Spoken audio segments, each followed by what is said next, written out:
will turn over the reins to Alice beginning in January. Today we have somebody I know of as a librarian extraordinaire, but she's not here to speak about libraries unless it's tangentially. It's about the 100th anniversary of women's suffrage. And she is very knowledgeable and active in the League of Women Voters. And I understand that Pam will have to turn over the hosting to Marilyn McLeod so that she can show us a PowerPoint. I introduce you to Marilyn McLeod. All right. Good afternoon, and thank you for having me. And I know we have some experts in the audience on women's suffrage as well. So I won't be surprised if there's some chatter about what I have to say. Before I get started, I'd like to make you think a little bit about how hard it is for change. It took 72 years for women to get the vote. And when you think about how hard it is a lot of people have in changing their lives, I think of even something simple like, do you remember, those of us of a certain age, when the Beatles, the singing group, appeared in America and they, sorry, somebody needs to be admitted. Their hair was a little long. Do you remember that? And how shocking it was? Remember that? So people were all up in arms. So you can imagine, here were these women who wanted the vote. And not only was it a major change in their role in society, but it was also a change, a suggested possibility of a loss of power or a sharing of power. So there was a 72-year struggle in America for that right to vote. Now, let me see if I can hopefully share. Let's see here. Here's where it gets dicey.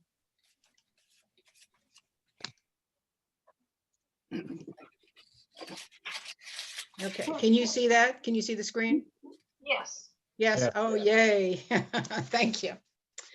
Okay, I'll try to do this relatively quickly. I have what, about 45 minutes? Is that the standard?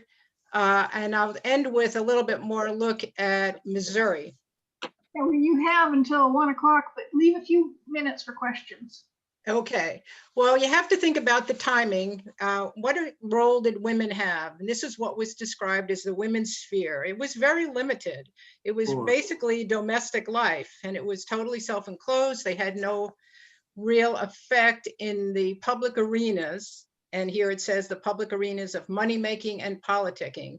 And I think a lot of times elections or polling places were in saloons, you know, that kind of thing. So this was simply inappropriate for women to have even be there.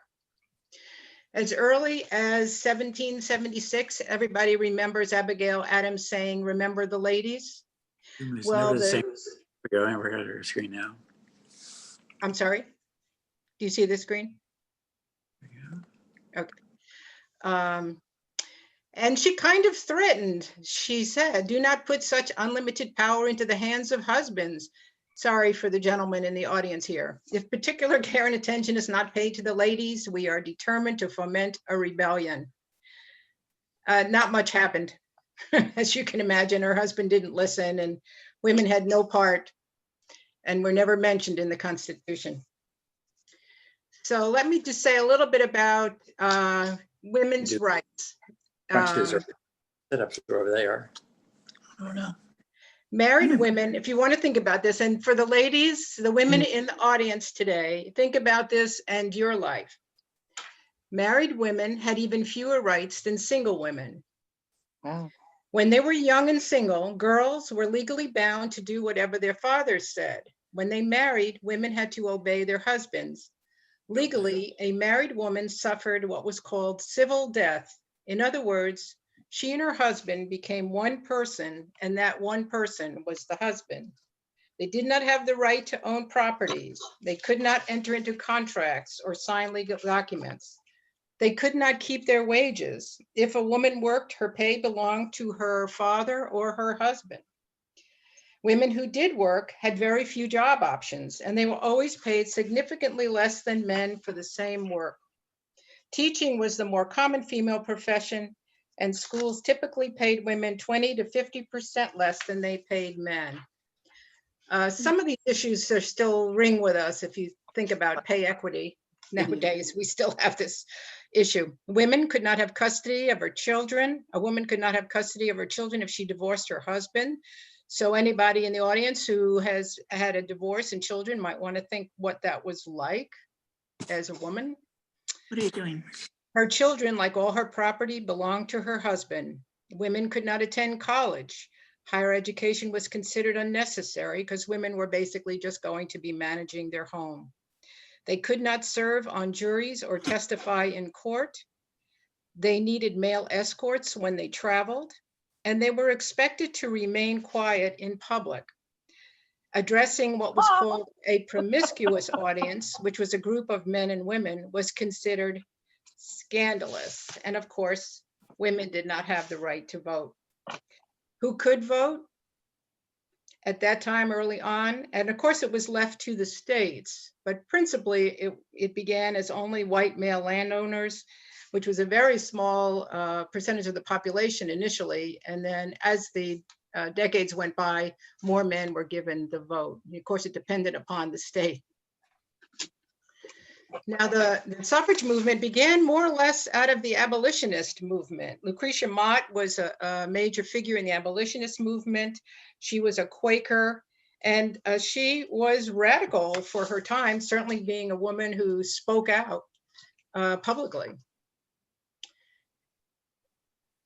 In Elizabeth Cady Stanton is the first name you will definitely connect to the struggle for women's suffrage. As a young person, she would hear conversations in her father's law office where she discovered that women had basically no, the laws were very discriminatory against women.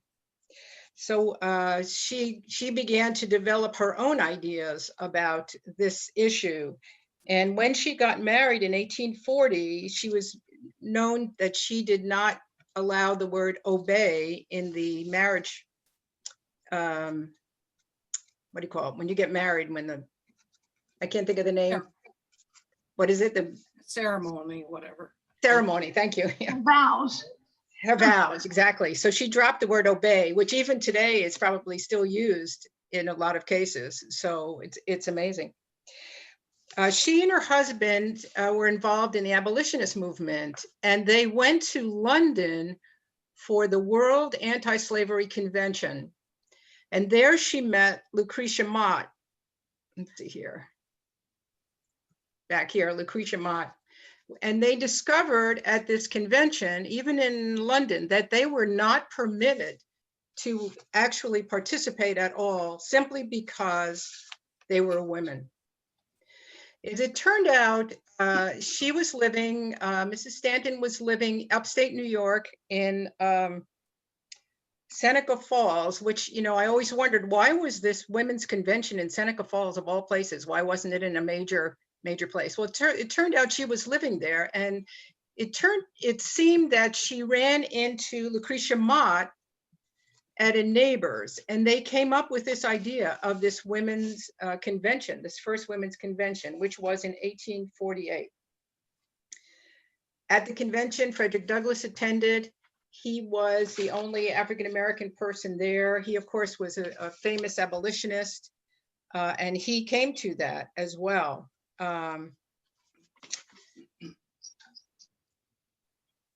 So at this Seneca Falls convention, they came up with a list of sentiments that basically responded to the things that I mentioned earlier. What rights did women not have, and what were the limitations on their life? And it's a long list, but basically it said, the history of mankind is the history of repeated injuries and usurpations on the part of man toward woman, having in direct object the establishment of an absolute tyranny over her. It's quite controversial probably at the time. So here was the Declaration of Sentiments. It was modeled on the Declaration of Independence. And the group that was there, sorry, I don't have the number. I thought I had the number of people who were there.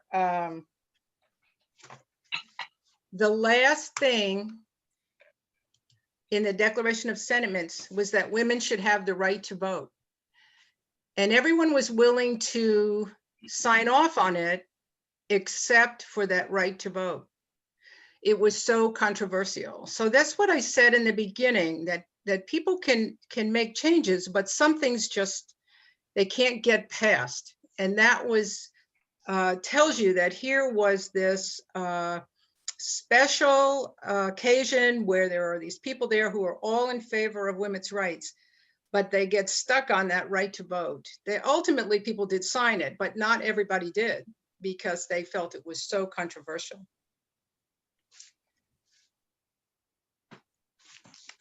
Let's see here. As the years progressed after that, different people were involved in this movement for suffrage for women. As it began, they began to try to spread the word. Sojourner Truth was very well known, also abolitionist, and was a spokesperson for the suffrage movement. And of course, the other very famous person, Susan B. Anthony, who became involved a few years later. Again, they all started in the abolitionist movement, which I think is something to keep in mind. It gave them the opportunity to speak out and just to become famous, and then to step into this movement toward women getting the vote. Susan B. Anthony was also a Quaker. And over the years, she and Elizabeth Cady Stanton, of course, who was just brilliant with her writing. And Elizabeth Cady Stanton was always home back at Seneca Falls because she had many children. She probably had 6 or 7 children.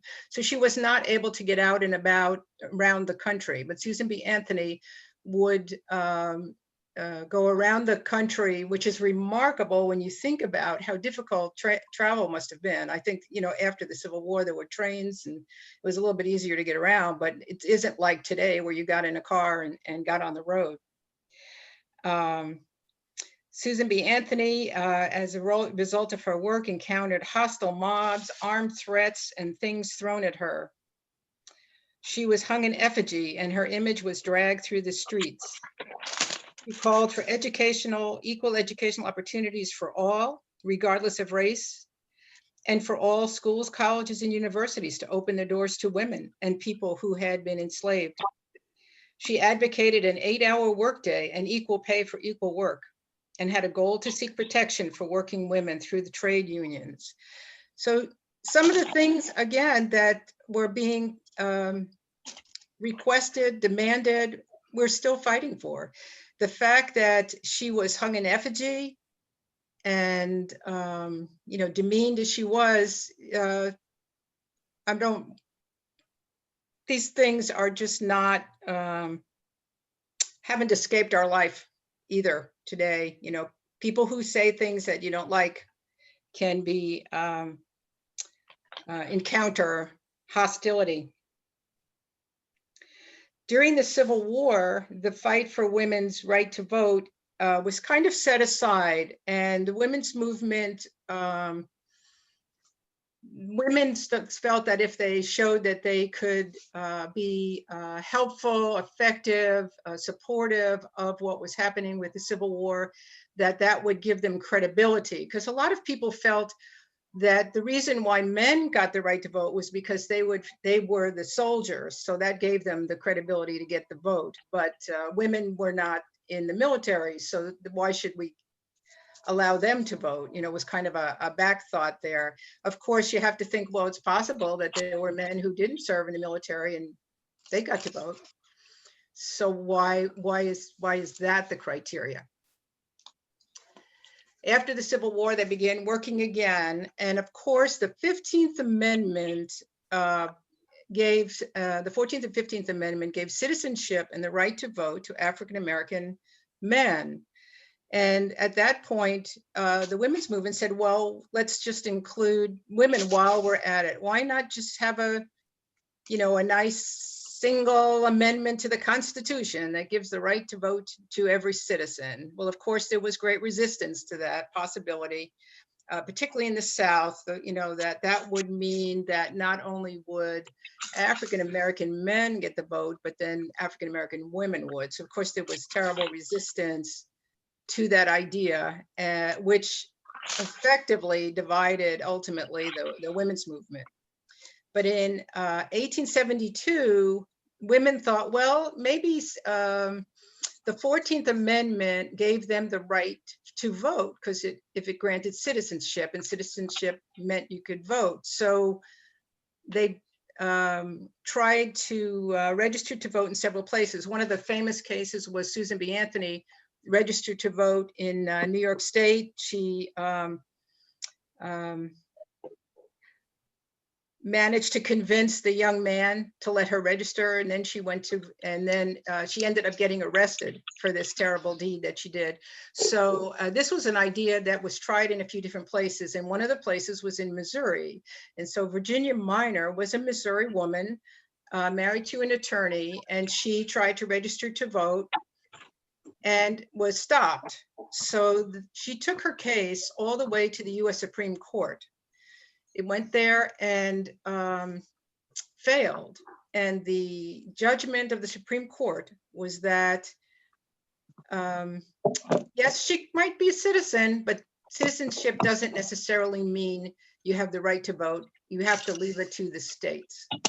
So that was a fail. So here we are in 1872, and we've gotten nowhere. So we were 1776, and then we were 1848, and now we're 1872, and we're still not making any progress. What happened about that time, I alluded to a few minutes ago, was that the women's movement split because one group felt that let's just let's everybody vote, was one way to look at it. And then others were like, well, let's just have white people vote and not African Americans. So it kind of split, and is not a happy part of the history of this. However, they were always facing off against the powers that be, because they could not do anything unless the Congress, which was all white men, and some African Americans, although after Reconstruction that came to a close, they had no ability to make any inroads. However, during that time, in different states, especially in the West, women were beginning to get the right to vote. In some of the states like Wyoming, I think even before they became a state, they let women vote. They wanted to attract women to the state, and they thought that might be a way to get them to come to the state and get their numbers up, because they needed to have a higher number of population in order to be admitted to as a state in the Union. You can see some of the things that have happened, the different states that were beginning to enfranchise women. So think about this now. That means in some places in the country, there are women who are voting, and so they are beginning to have an impact, whereas they had no power before. So start thinking about numbers. If you think about how even today, politicians divide out how they're going to get votes, right? What will it take to get votes of different groups of people? Today, we certainly see that in modern day elections. So now there are some people in the country who would vote for president who happen to be women. Shocking, isn't it? In Missouri, and this kind of gets to the local, bringing this local, the Equal Suffrage Association of Columbia was formed in 1912. So this is where we're first seeing, you know, a movement locally about this that becomes formalized. And this is what's happening around the country. There's new energy, there's new money at the national level behind the suffrage movement. So things are beginning to change. And it's, you know, it's taken this long, but in Columbia, Missouri, this is the Constitution of the Equal Suffrage Association of Columbia. The first meeting was held in November 1912. I don't know if somebody has a, somebody's sound is. Yes, could folks please mute? Alice? Yeah, thank you. Thanks. Mrs. Helen Guthrie Miller, who I'll talk a little bit about some more, presented the subject to a group of 18 local citizens who were gathered at the Athens Hotel to establish this Equal Suffrage Association. 3 of the citizens were men, including Dr. Richard Jesse, who was former president of the University of Missouri, and Mrs. Luella St. Clair Moss, who's president of Christian College, which of course is now Columbia College. Their purpose was to form a working organization of those interested in equal suffrage. They set the dues at 50 cents, payable in 2 equal installments, and decided to set up auxiliary organizations on the college and university campuses. And they became a member of the State Suffrage Association. By April of the next year, they had about 100 members. So that's pretty remarkable if you had, you know, maybe 18 people in November, and then by the next year, they had 100. In the next years, between 1913 and 1919, they worked around the state trying to carry the message of suffrage to the various areas in the state, the smaller towns, Centralia, Ashland, Hallsville, Rocheport. For those of you who might have seen the display at the History Center, the Boone County History Center, there is a little display of petitions because the women of the suffrage movement in Missouri gathered several times petitions, in one case 23,000 signatures, which they presented trying to get a ballot issue that would allow women to vote, which they did. However, who got to vote on that? The men in the state legislature, and it was voted down. So some progress, but not much. That they got that many signatures showed the powers that be that there were people willing and interested in women getting the vote. So at least it began to make an impact. Now here's the minutes of that meeting. Here's Luella St. Clair Moss, who was really a remarkable woman, and she's kind of forgotten here in Columbia. The League has tried to get a school named after her for several years now, and we keep failing. People do not remember her, and we think she is really worth remembering. She came to Columbia when her husband was appointed to the presidency of Christian College, and when he died very soon after, the trustees of the college were so impressed, they made her the president of the college. And she was responsible for major buildings at the college, which still stand, and of course, became active in the suffrage movement. After women got the vote, she ran for Congress in 1922, which was remarkable. We'll talk a little bit about that in a moment. Another well-known woman is Helen Guthrie Miller. I mentioned her earlier. She was the one who called the meeting of the Equal Suffrage Association. I'm running out of time here, so I'm sort of speeding up. And went on to national renown in the National Suffrage Association, also working with the Herbert Hoover administration on food safety issues. Both of these women are buried over in the Columbia Cemetery, and they should be remembered for all that they did. It wasn't even just for suffrage. That was what we're remembering them for, but they were just remarkable women of their time. You have to put these people in context of what life was like then, what the role of women was, how difficult it was to get around. And they just managed to achieve great things in their lifetime. One of the things that we are concerned about is what happened to the African American community. And by chance, I happened to come upon this little article in the Tribune that showed that Luella St. Clair Moss met with local African Americans to talk about women's suffrage. And I said, you know, this is amazing because it's an article in the newspaper. It's not showing any shock or concern. Remember, Columbia was segregated.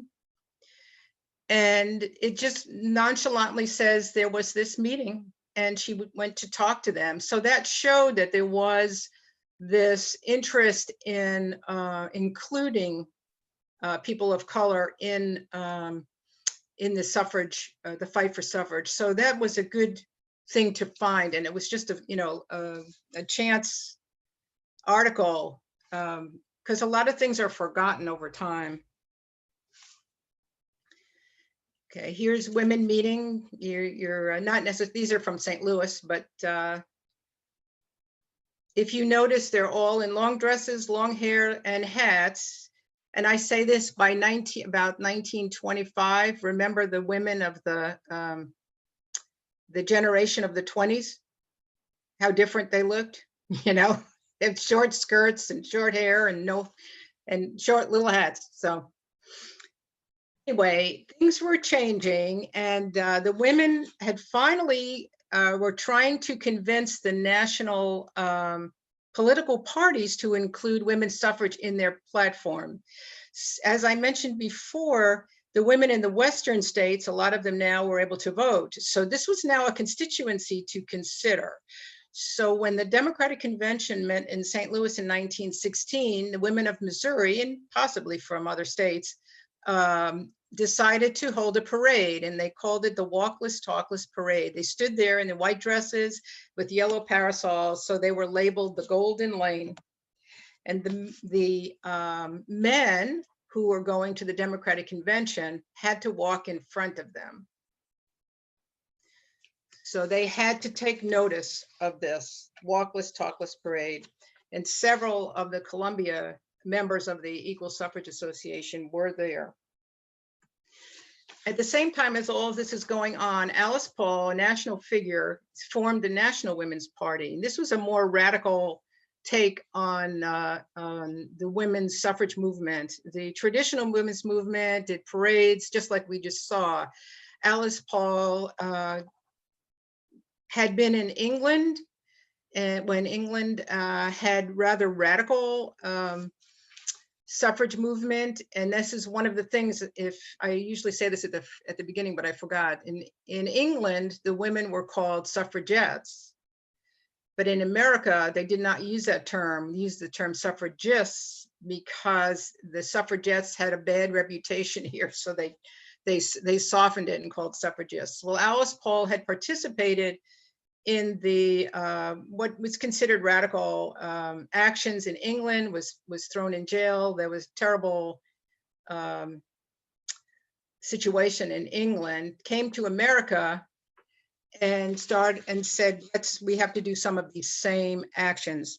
So one of the things that they did, and this is remarkable to me, the women beginning in January of 1917, what were called the Silent Sentinels, more than 1,000 women began daily demonstrations at the White House gates, despite verbal and physical attacks from spectators.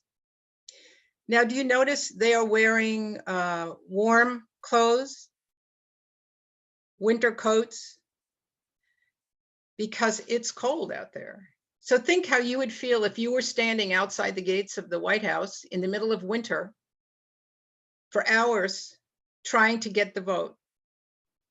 Now you'll notice that one of the persons, I don't know if you see my pointer, it says U of Mo. this particular group, and they formed different groups who came and stood there for their time period, was from the University of Missouri. Her name was Hazel Hunkins. She was, and this, I love this, she was a master's student in chemistry at that time, 1917, at the University of Missouri. So it's pretty extraordinary. See how she's dressed so warmly? Would you want to be standing out there in the middle of snow? So these were amazing women. I have to say, they were just so strong. However, they ended up, a lot of them, in jail. There was terrible treatment of them, which ended up creating an environment where the public was becoming more sympathetic as opposed to opposing them, that the government would throw these women in jail and force feed them, treat them so terribly, was just beginning to be seen as outrageous.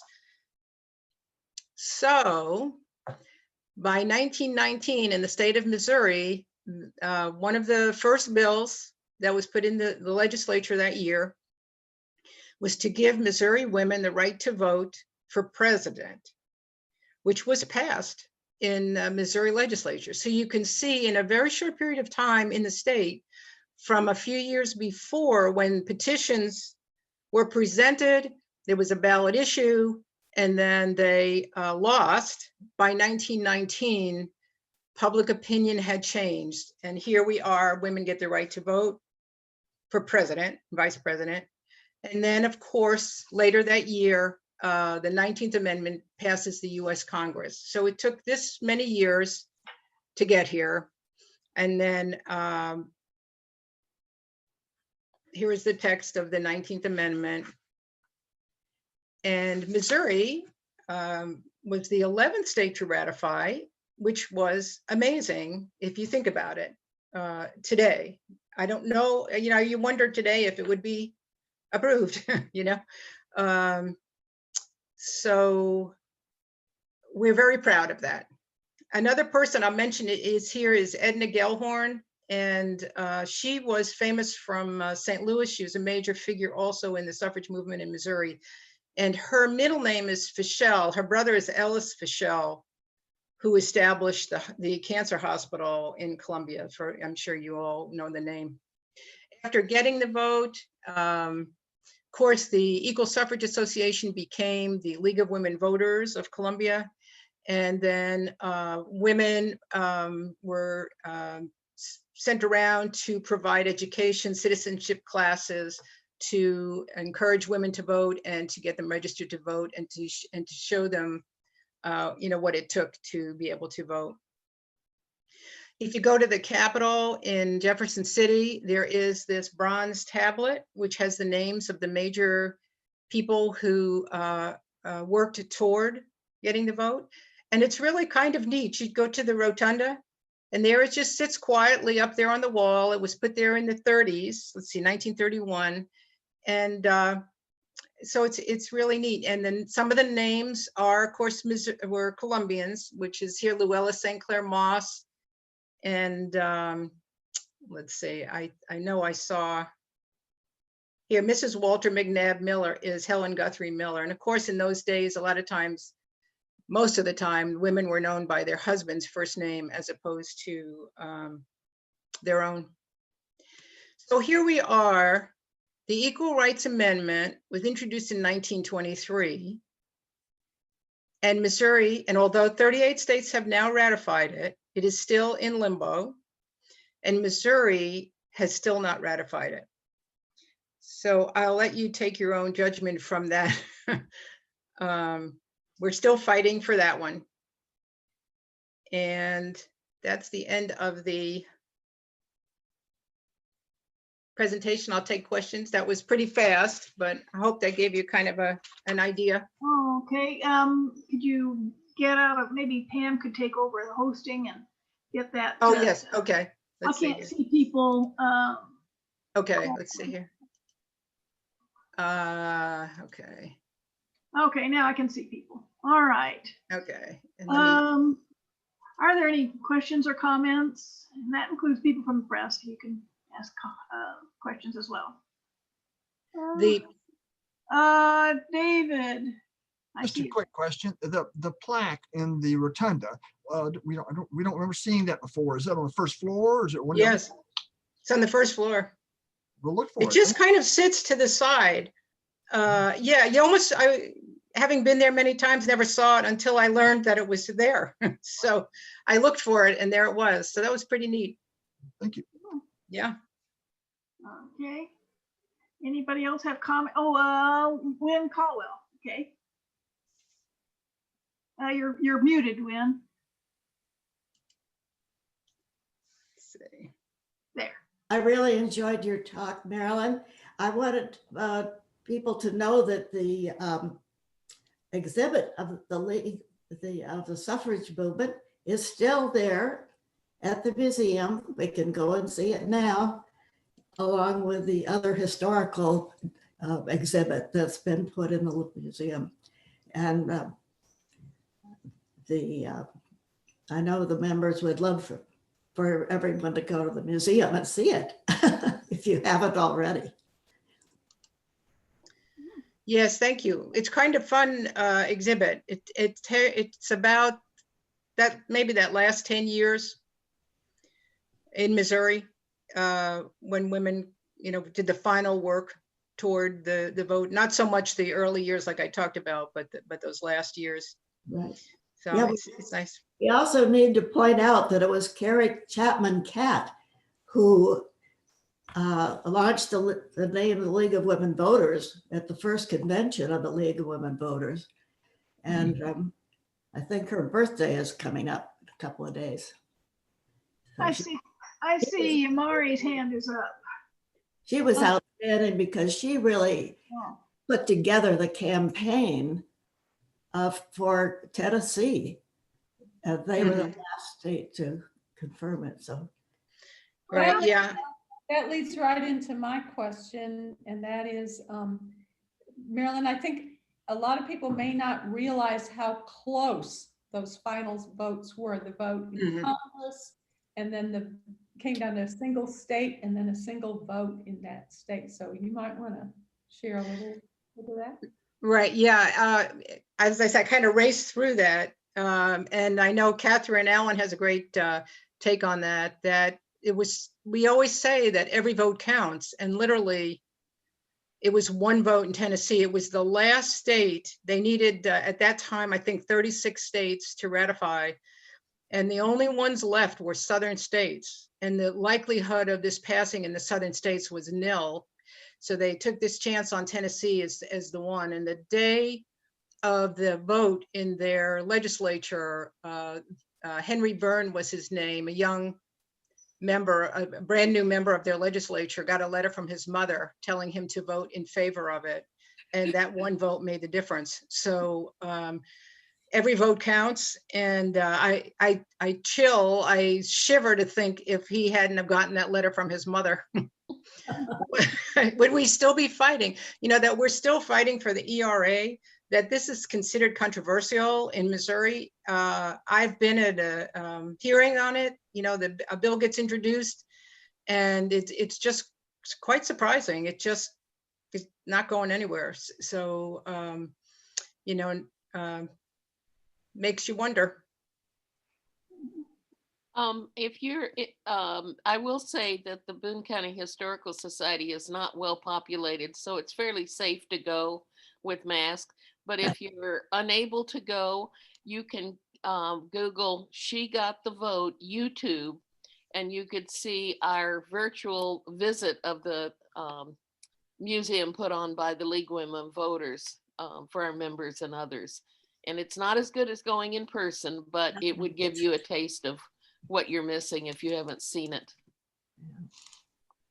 Yeah, that's right. Because probably I've been meaning to call over there to see if the exhibit will be coming down, because they extended it. Originally it was to go through September. And then, with everything happening, they extended it into December. Well, here we are. So if indeed, thank you, Meredith, if indeed it is taken down, that we purposely did a film of it. So at least we have some memory of it. right. And then you could see the bicentennial exhibit if you go. And if again, you don't feel like it's safe to go or you're unable, you can go Google the Boone County Bicentennial and you can get about 20 minutes or 30 minutes of video. It will give you a highlight of some of the activities that didn't happen that they couldn't do because of COVID. And so that's kind of a new thing that's on the internet. And that's on YouTube as well. Hey, I see the Missouri reporter has her hand up. Hi, yeah. So Maryland this year, this year's presidential election was a pretty important one. I mean, it was, the 100th anniversary of women's suffrage, and then also, in the middle of a pandemic and all of that. Just all of those factors combined, would you be able to talk just a little bit about the significance of that? That this happened, that we had the anniversary? I'm not sure. We had the anniversary like the same year as, a pretty important presidential election, and in the middle of a pandemic too. That's just pretty significant kind of combined, so. Yeah, I have to say the year started so positively. We began to celebrate the 100th anniversary of women's right to vote even a little earlier, and had a whole series of events. And then, assuming this would be a great year, a great election. I have to tell you this. I participated along with a number of other people monitoring the polls. We were part of the Missouri Voter Protection Coalition. We were concerned, first of all, that people would understand how to vote this year because it was so confusing due to the pandemic. And there were new rules, allowing mail ballots, which was great. But we were worried about that people would be able to get to vote and show up. So it was very moving to see all the people lined up. A lot of people did vote by mail, a lot of people voted absentee, but a lot of people came and stood in line quietly, patiently, and made their mark, did their vote. And it was very, very moving, actually. The vote, people really took their vote seriously, which I think is very gratifying. So it made the work of the women's movement more valuable in a sense that everyone was able to participate, and it just became a really positive. Right now it seems to be in this is a whole other thing going on now, but it felt it was a very fair and safe election, despite all the concerns that we had in advance of the election, that it turned out to be fair and safe despite everything. In Missouri. In Missouri, around the country, I think that it was a fair election, and people lined up, waited long hours sometimes, which is remarkable. You have to think about the value and the power of that. That is very moving. How many people wait in line more than 10 minutes for fast food, right? So if they will wait a long time to be able to vote, then it is a serious thing, and as it should be. I can hear one of my clocks making noise that it's 1 o'clock now, and so maybe I need to pass this over to Al Plummer, wherever he is. I can't see him. I'm up here in the top above you, at least on my screen I am. Oh, okay, you're down at the bottom. Leslie? All right. As always, I would, Marilyn, I don't know if you're able to stay past the 1 o'clock hour. If you are and anyone has any further questions, I would open the floor for that. I'm fine. You can't put your hand up now. Okay. I should mention before I leave anyway that we will not meet next week because it will be Christmas, or the week after that, that's New Year's Day. And after that, it's Alice's turn to figure out what we're up to. Yeah, that would be David. I just want to mention that On the January 4th, CASA will be the presentation by Shemin. Did you hear Alright. that? January, No, it'd be January 8th. I'm sorry. January, Friday, January 8th. right, Okay. CASA. Herb, I saw your hand. My question is, in the 20th century, why has Missouri been so backward regarding women's rights compared to other parts of the country, and including even some parts of the South? In 1971, for example, Georgia Lundgren, who may be known to some of you, had the idea to form a business in her own name, the candy factory. But she could get no funding on principle without the co-signature of her husband. Now, in 1924, in Cambridge, Mass, Boston, my mother and my aunt founded a business in their own name, leased property in their own name, and my aunt incidentally became a minor president of Harvard Trust. Vice President. Harvard Trust Company, Bank. Sue in Texas found fewer restrictions upon her. She is a famous ceiling breaker at the national level. And she did when she came to Missouri. Why is Missouri so backward? Are you asking me to solve that? Yes, I am. I think your own tips would be fun, and it's baffled me ever since. I'll tell you a funny thing, which I had thought about mentioning. You know, my husband passed away earlier this year, and I discovered that there are still rules in place that give the lead to the man of the house, assuming there is a man of the house. For example, and this is a kind of a funny one, I tried to get the utilities in my name. The city, and they said, well, the primary is John McLeod. I said, well, John McLeod is deceased, so put it in my name. They said, we can't do that. I said, well, is my name on the information? They said, yes. So I said, well, make me the primary. They said, I can't do that. You have to bring a copy of your deed Oh, my God. to prove. And I'm like, I'm the one that's paid the bill every month for the last 40 years. So why do I have to bring a copy of the deed? So there are historic things that still are in play that are part of that. You know what I said, it's, you know, whatever the tradition is, or that to make those changes, you know, just Have to admit got to that- change the laws, got to change people's minds. Sure. It's, you could see if it took 72 years for women to get the vote, and almost 100, well, more, not quite 100 years for the ERA to pass. So there you are. Well, can I add a little bit to that kind of things? When in about 72, I tried to get a credit card at Hartsville. It was a male, I think it was not just female store, I think it was both. But I could only get it if I had a Mrs. Herbert Tillema. I could not get my first name on it. More importantly, I went to work for the state in 74. In 76, in the Division of Personnel, it was with me having our first child that our office finally got maternity leave. With that daughter, in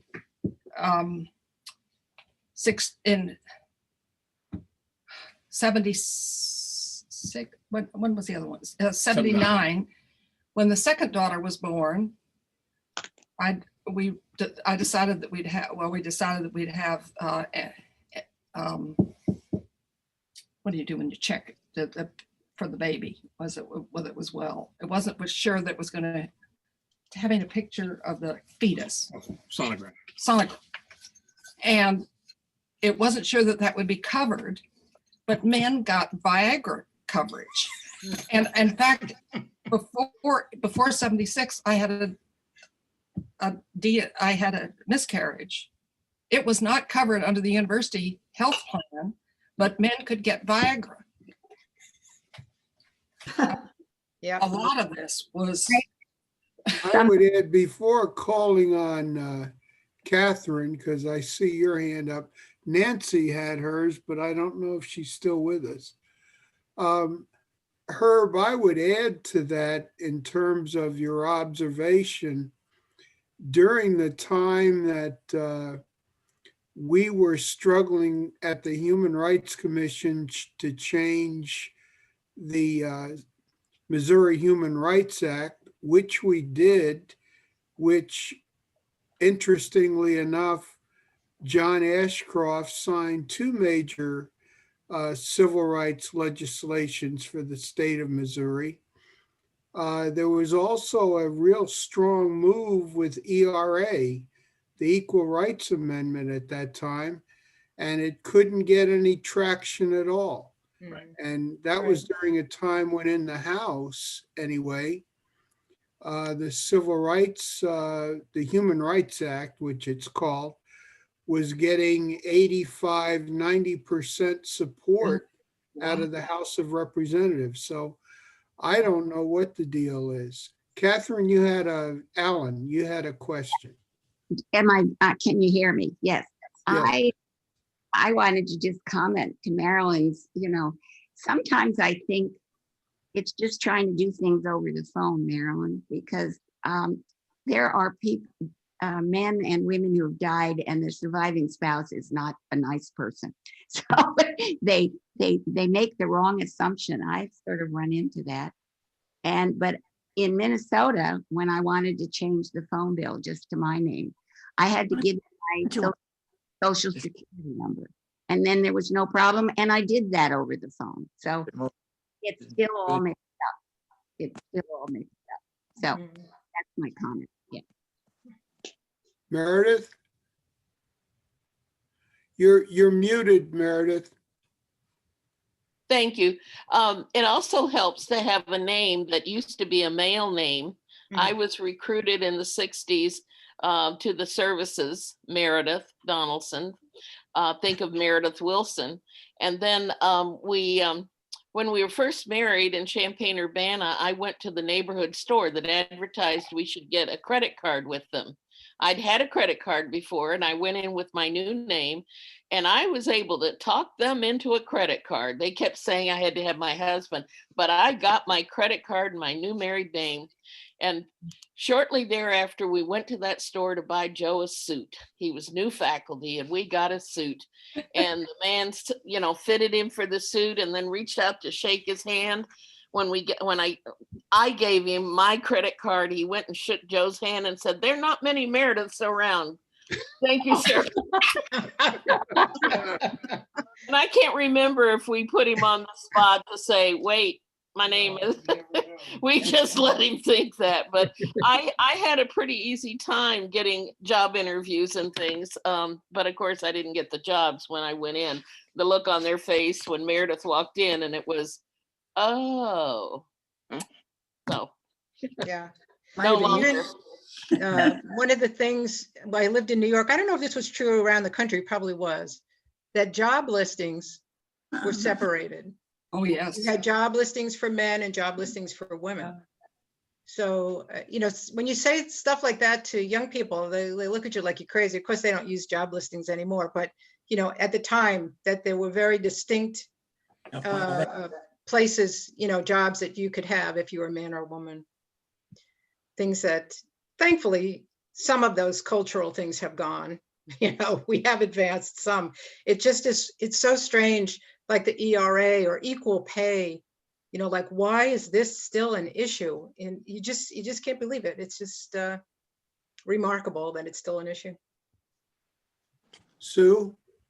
I was just going to say, I participated in Houston in a conversation on trying to get the local newspaper, the Houston Chronicle and others, to not have the male and female jobs listed separately. And afterwards, I think this was a national organization of women. Afterwards, the women then got talking about whether they needed to arm themselves because they were afraid. And I knew that I could not actually join that organization because if I at that point still didn't have, this is 69, I still didn't have a job. I knew I couldn't belong to now and have a chance of getting a job. Black. Yes, Herb. Following up Al's comment, one thing that has been striking to me in the time here is that there has been less cooperation at the organizational level between African-American movements for equal rights and the continuing work of organizations on behalf of women's rights, less than in other parts of the country, including the lawyer who did the hard work that enabled my mother and aunt to start a business, to lease property, to own property, was one of the earliest Black graduates of Harvard Law School. And that story is repeated in some other parts of the country, but that's back in 1924, not today. But Liz Schmidt and individuals, other individuals, many of you here may have coordinated and worked hard on both fronts, but organizationally, the cooperation has not been very striking. Is that your impression as well, Marilyn? Where are you, Marilyn? Here I am. Yeah, I think, did you have a? You moved on me. She unmuted herself. That's why she took time. You know, I can't speak historically, but I think you're right about Liz. And I think, you know, just recently we've kind of woken up to that that we need to be working together. And, you know, it's a good thing. So we are actively trying to work together with different organizations and to make the change. Yeah. Just, I have no other answer other than you're right. And that just recently we've contacted, you know, some of the Black sororities and AACP, you know, we work with them with voter registration, that kind of thing to work together because we have very much shared interests. I think, and that's an interesting observation, Herb, and probably carries some merit in terms of my experience at the state level anyway. But when you think historically, you hear the name Sojourner Truth, and you mentioned Frederick Douglass, who were involved in that women's movement years ago, and then all of a sudden somehow I think the interest level got somehow split to where groups became very self-contained and you know, this is mine type thing, as opposed to seeing the bigger picture where if one group gained some advantage and it had support from another, then that would have been a win for everybody. But unfortunately, it seems like we've separated looking at our personal interests and not seeing the bigger picture. I think that has something to do with it, and it's in some cases it's created some bad blood that will take some time, and that reaching out that you're talking about, Marilyn, I think is important in terms of beginning to make the connections and resolve some of the perceived or real differences that existed in prior situations. I do think, you know, the League of Women Voters has long worked for civil rights issues.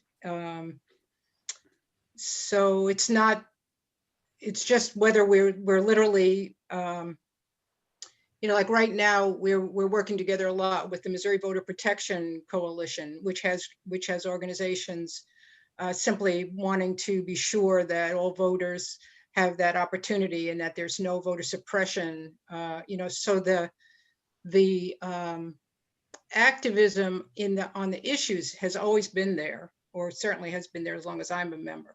But working literally together, I can't imagine anything better than that. I think it's kind of a wake up, like, where have we been, because we do want the same things. We want every citizen to be able to vote. We are actively against voter suppression. And we want certainly equal rights, equal pay. The issues are about progressive values, moving people ahead. So, and everyone having equal opportunity. So I see that even if not formally involved with each other, I think we are intrinsically on the same wavelength. Does that make sense? I'm kind of talking off the top of my head. So. Yeah. Sheila. Herb, to your groups not working together, organizations not working together. I'm a member of Delta Sigma Theta sorority, and a newly formed sorority in 1913 in January participated in the Women's March that happened in March of that year. It was not a pleasant experience. They were treated very badly. All the women were. Yeah. We marched at the very end of the parade because that's where they felt this mighty group of 22 Black women should be. We marched even though the legislation would not have permitted Black women to vote. Wow. Now, historically, that doesn't mean, we work very closely with the NAACP and voter registration and get out the vote efforts and wear our t-shirts. But when you think historically, we did what was right, or those 22 original individuals did what was right, and no good came of it for them. Right. And I'm not familiar with what the other Greek organizations have done. The NAACP has, equal rights for all. And again, where has it gotten them? And I'm not saying that, to excuse anyone's participation or lack of same, but that historical memory, because when you go home, nobody's burning a cross in your front yard. Some of them did have, and they, as was mentioned in the presentation, had to have a male escort just to be off campus to attend this. Wow. Yeah. So, give it time, and time's supposed to heal all wounds, but if you did, that wound doesn't hurt anymore. So be patient and be not weary in well-doing.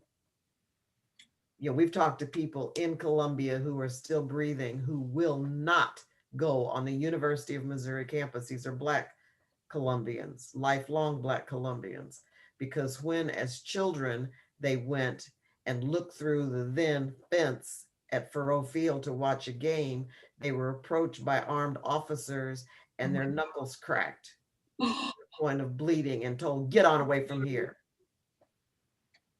That's So all. Broadway was the stopping line in Columbia. And even though there are many, many people here now who know very little, if any, of that history, it's still real evident. Yeah. Well, thank you for telling us, Sheila. Yeah. And the presentation was outstanding. Yes, thank you. Could we also thank Sarah for joining us today? Yes. Yes. Thank you, Sarah. Yes, Sarah. Hello. Let's thank all of our guests. Thank For you. sure. We had a very good turnout, Marilyn. I guess your name brought the crowd out to both newspapers. So, Please don't agitate on That can any. be tricky. I didn't hear that. Herb, you got cut off. No, did Sarah want to say anything? I thought you started to say something. I was muted, then I got unmuted. Now I'm Now I'm unmuted, but thank you all for all your kind thoughts and words. I would love to be able to respond to each and every one of you, but this was excellent, Marilyn. Really, really excellent. Oh, well, thank you. How are you feeling? You were COVID. There are some interesting challenges, one of which you just brought up about things in your husband's name. Yeah. That I'm dealing with right now. So did you say the deed is what you needed? Yeah, that's what they told me. I kind of laughed at that. I wonder if that's still the case. I haven't gotten that far yet, but it's moving in that direction, I think. So yeah. We're so sorry. Very forceful. We shall see. Trust me, she is forceful. I did the dishes this morning. Yeah, I moved and I wanted to take my phone number because I have a special phone number that we've had for 40 years. And boy, that was a fight to the finish because it was in his name, right? It was in my husband's name. Oh my God. And there's a lot of, there are a lot of things that men especially continue to take for granted. For example, that very comment you just made, Marilyn. I mean, you would think that women should not need a co-signer anymore, especially when many of them are paying all the doggone bills, but it's still there. So we've obviously have a whole boatload of work to do. And I encourage people anytime I have an opportunity, and that is to look at the bigger picture, because if we're talking about equal rights or equal pay, or the end result, when we accomplish those things, we definitely, everybody benefits from it, even those who might be opposed to it benefit from it. I know the civil rights legislation that I referred to earlier, many Missourians, for at least the 10 or so years that it was allowed to stay in a being before the General Assembly just totally destroyed it recently, within the last 3 or 4 years, that legislation definitely benefited a whole lot of Missourians because it gave them not only a voice administratively, but it gave them a voice in the judicial branch. And so that fight was, even for those who may have diametrically opposed what we were trying to do, came out to be the benefactors. So it's an ongoing challenge, Marilyn, to continue to reach out. And I think we all have a responsibility to, when the ugly voice of discord pops up, say, whoa, wait a minute, you know, they're on the same page we're on. So I will say that, and I will cut out of here and wish everybody a very safe and happy holiday season. Thank you. Thank you all. Please be well. Thank you. Happy holidays. Be Thanks well. for having me. Oh, Yes, thank you. Marilyn, thank you for being with us. Okay, thanks. Take care. Be well. You too. Thank you for the Missourian to be here. And the Tribune. And the Tribune, both. I missed seeing that one. Oh, okay. Where? Langston Newsom. Oh, okay. Yep, thank you very much.